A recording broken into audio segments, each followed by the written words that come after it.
Hello there, Pokemon fans. Welcome to another Players Get Games video. And today we're extremely excited. Haven't brought you in a video for a while, but I thought this was a great time to do it because we've just been given a delivery from the lovely people at Chaos Cards of the World Championship decks. That's some of the best players at the 2018 World Championships in Nashville get to what they get their decks that they use in the tournaments to printed into actual like official Pokemon products, and they're absolutely amazing. I use the 2017 ones all the time to sort of teach new kids at the Pokemon League that I run in Eastbourne and St Leonard's to how to play. And yeah, I thought I'd show you guys these wonderful decks. As you can see here, this is Robin Schulz, lovely guy from Germany.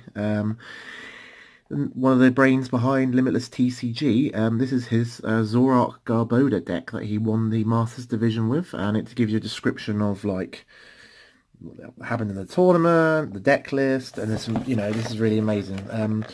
The main selling point of these is that they are a full 60 card deck that anyone can just pick up and use to learn the basics of the Pokemon trading card game. And there's so many like wonderful things in here as well as the cards. So we've got the little booklet, which I haven't seen yet. So Worlds in Nashville, yeehaw! Brilliant.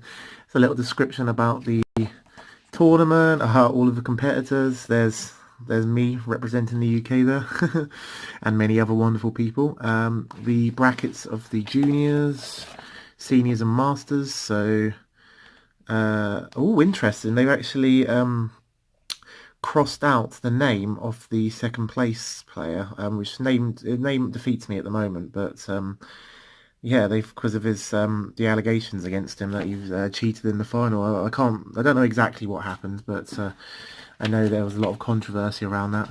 They've actually just removed his name altogether. So there's some awesome photos from the event. They actually made an official photo of all the swag, which is really cool. I didn't see that before. I had to make my own. Oh, I presume they're from Japan. The kids in the from with the Eevee outfits and stuff. Some of the guys from the Detective Pikachu movie. We had to do some voice acting stuff for them as a group. It was absolutely amazing. So then the lists of the juniors. So these booklets will be the same for all of the people. So this is the top 4 juniors deck lists. Some more photos from the tournament. That's so cool. The trophies, look at them, beautiful. Robin Schulz is a very lucky and also highly skilled man to have got one of those trophies. Mr. Arita. So I got I got a base set Charizard signed by him, so that was awesome to meet the artist behind the original Charizard. So here are the seniors, top 4 seniors. That's, Matthew Campbell. More photos. So cool. Shout out to Damien, who also wore a Stack Attacker plush on his head at the a recent event. Oh my goodness, it's your boy Natish from the UK, Southeast player, repping up the on the stream there. He did quite well for himself, I think. I think he was like 1 win away from like goodies or points or something. I'm not 100% sure. And here's the man himself, Robin Schulz, the 3rd place player, Clive. I haven't read into it. I don't know if they made a mention of why the 3rd place, the 2nd place person got sort of removed from the from it, but yeah. And the VG champions, just a nice little shout out to them as well. Even though this is a TCG product, it's nice to see those guys there. And they're the teams that they played in the VG tournament, which is pretty cool. And they're Pokken tournament winners. So they mained Mewtwo and Sceptile. Awesome. And the theme, the World Championship theme song. That's so cool. That's available on YouTube, and all of the judges. Oh wow, around the world. So some of the European guys there: Jamie Barr from Portsmouth, Nigel. So cool to see all those names there. I know many of these guys are absolutely lovely people. The European judges. And some more credits and some more photos, which is pretty cool. That's a really, so that's a nice little book just to show you like a bit of taste of what happened at Nashville and stuff.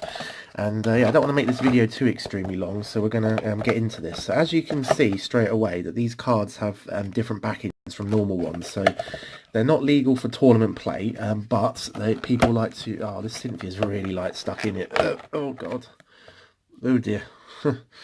Be careful when taking out your cards if you don't want them damaged. Oh dear, it's everything's... Oh, so you get a nice little deck box. I'm going to end up sleeving all these cards anyway because it's going to keep them safer in the long run. And yeah, we're just going to have a quick look at all four of the decks just so you guys can get a taste of what each one's like. Ah, and you get a code card. I'm not sure what that does. I'm going to scan that later to see if it gives you the full deck and the cards online. It might just give you like the extra goodies, the promo badge. I think that'd be quite overpowered if they gave you the whole card. So yeah, this is Robin Schulz's Zoroark Garbodor deck. So oh, it's nice to see all the cards in order. That's pretty cool. So almost worth it for Tapu Lele proxies. So yeah, the deck relied on getting early Bridget or Tapu Lele from Ultra Ball to set up your Trubbishes and your Zoruras to get Zoroark in action, start doing a crazy bunch of damage with using double colourless with his, obviously his Righteous Beating attack, 20 for every Pokemon in play. And then, yeah, just you can then set ability lock up with the old Garbotoxin Garbodor that's no longer in the standard format. And yeah, late game, just smash with Trash Avalanche, and you got even got Katana GX there if you need to take the last prize. And yeah, that's so cool. Robin is a lovely man. I've spoken to him once or twice before. He does a lot of work for the Limitless TCG channel, so big shout out to him, and congratulations for your World Championship win. I am very jealous of your awesome trophy and everything you achieved at that tournament. Keep it up, Robin, keep it up. So that's one of them. And then we're just going to show you the decks quickly from the others. So this is I believe, the senior champion, Magnus, yes. And his Garbodor Bennett deck. I haven't looked into this one much, because I didn't even realise Garbodor Bennett was an archetype. But I think because Bennett literally just came out during that tournament, so you get the same book in all of the ones. So yeah, Bennett just literally came out in that tournament, so it's kind of like... I didn't really... I slept on Bennett a little bit. I think quite a few people did, actually. And there was... yeah, it did quite... Oh, God, the tabs on these, man. Look at that. Rip. Literally rip. Fortunately, they're going to be sleeved and played with. It's not like we're going to be grading them or do anything silly with them. So, here is the Garbodor... Garbodor...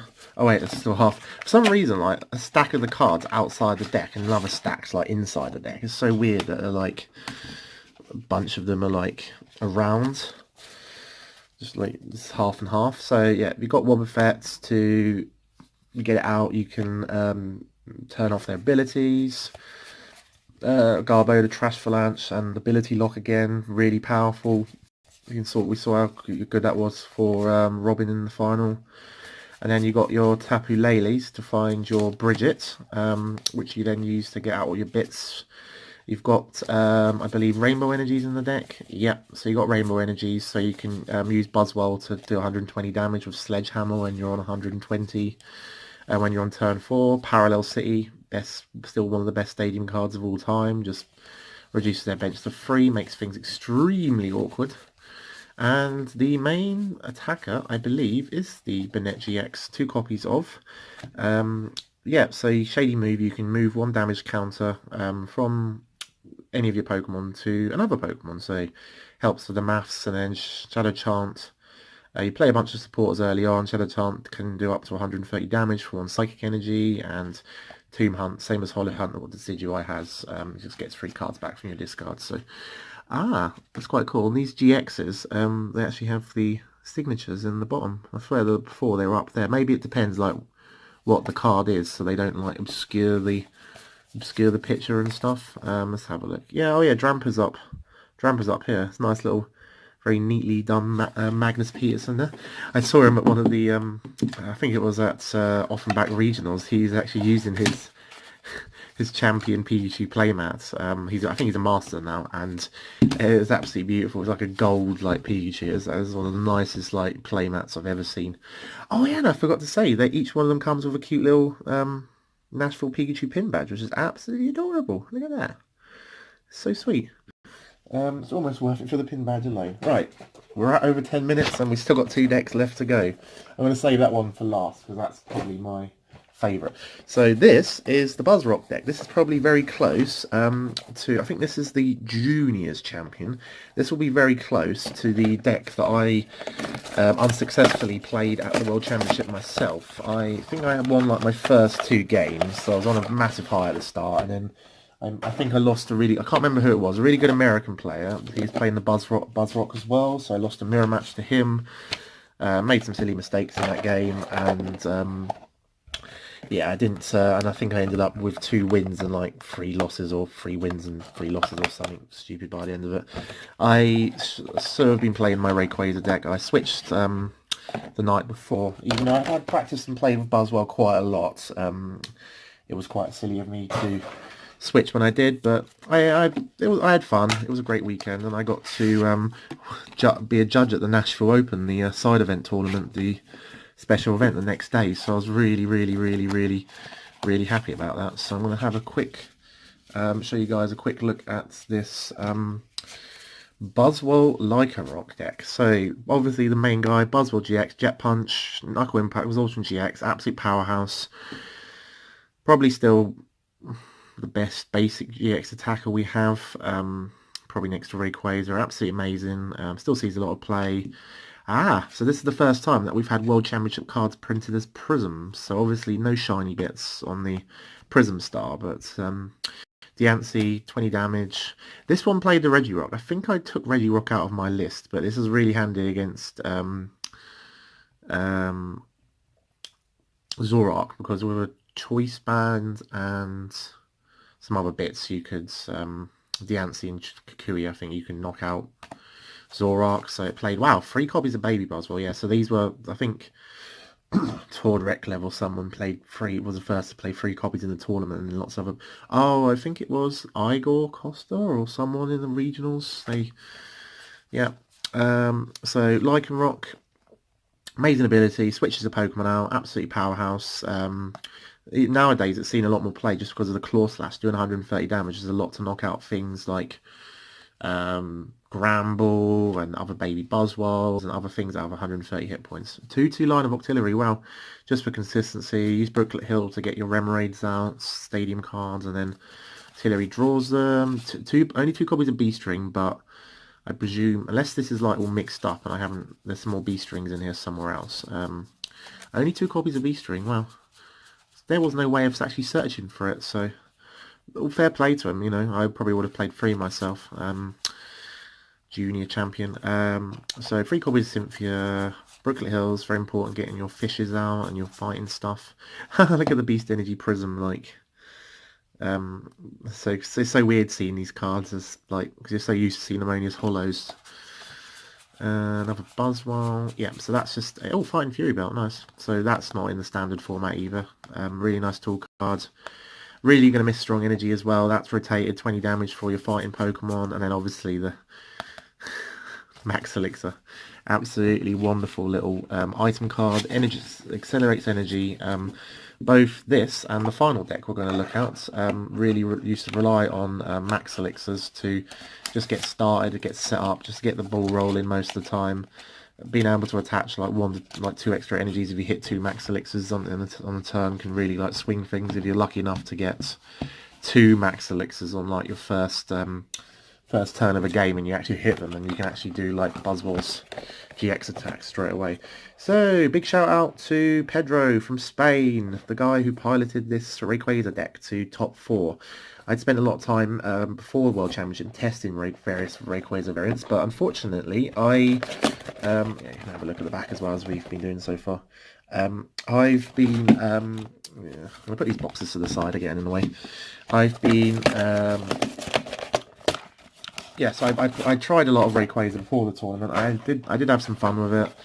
I think I got top 4 or top 8 at League Cup, just like the first League Cup when the set was legal, before World Championships with Rayquaza with Garboda, but I found it extremely inconsistent and I didn't really like that version very much. The ability lock really wasn't worth it, and then obviously it meant that I couldn't use Lele's and Stormy Winds late game as well by ability lock myself, so I wasn't the biggest fan of that variant of the deck. So yeah, so here is the Rayquaza deck. Lovely Pedro from Spain, nice chap, also with Limitless TCG. He piloted this to 4th place, and it all focuses around the wonderful Rayquaza GX card, which there will be 4 copies of in this deck. Stormy Winds. When you place Pokemon from your hand onto your bench, you discard the top 3 of the cards, and if there's any basic energy in your discard after you've used the ability, you then can put one of them onto the Rayquaza. So it just accelerates energy crazy, and in combination with the wonderful... where has it gone? Where has it gone? One of the wonderful Max Elixir, obviously 4 copies. You can then get a Rayquaza fully powered up in one turn quite easily. This also... 2 copies of this Marshadow. This saw barely no play before World Championships, and now it's in a ton of decks. Just being able to shuffle your opponent's hand and just helps you draw an extra 4 cards sometimes on the first turn. It can really be disruptive. I'm not sure how much he used the Xurkitree, but if you came up against a Zoroark deck that only won double colour, so you could get Xurkitree out and just basically just sit on it. It's pretty cool. 3 choice bands. Max Elixirs, yeah, and the wonderful Puzzle of Time. So this is the big difference between when I was playing Rayquaza. I had never thought of using Puzzle of Time and didn't see it in any lists, didn't see anyone talking about using Puzzle of Time, but it made sense. What I wasn't doing enough was using the GX attack on Rayquaza to set up, basically, and you're more likely to then find like 1 or 2 puzzles the next turn. Yeah, it was really good, and it worked well for him. Yeah, but that's Rayquaza. Shout out also to Alex from the Brighton Pokemon League, who loves Rayquaza. I'm sure she might be picking up a copy of this deck just to have the extra rays in her collection, the non-holo ones. So yeah, those are the 4 World Championship decks. They are absolutely lovely. I think you can get them for around £15, $20, probably less than that actually. And it just gives you a whole deck to play with, like for casual games and for friends and stuff, and the pin badges and all the extras and the code card and the book, and it's lovely. I love these, so highly recommend these. Oh, and there they go again. Yeah, thank you very much for watching this Play Escape Games video. If you enjoyed what you saw, please click that subscribe button, and hopefully we'll be bringing you more content soon. It's been quite quiet recently, but busy and lots of travelling and crazy things happening, but hopefully soon. Yes, thank you very much, Pokemon fans, and I'll see you soon. Gotta catch 'em all.